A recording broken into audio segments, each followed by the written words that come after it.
करोड़ों के दिल पे राज करने वाले देसी स्टार समर सिंह की अचानक तबीयत खराब होने के कारण बनारस के एक निजी अस्पताल में भर्ती कराया गया है।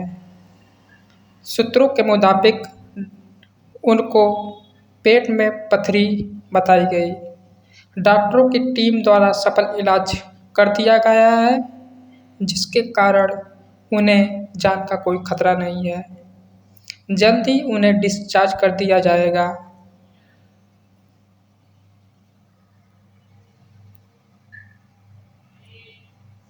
लाखों फैंस ने उन्हें महादेव की से कामना की है कि जल्दी वह स्वस्थ हो जाएं। इसी कड़ी में तमाम भोजपुरी के अभिनेता जैसे दिनेश लाल यादव निरहुआ, खेसारी लाल यादव, पवन सिंह ने उन्हें जल्दी स्वस्थ होने की मनोकामना की है।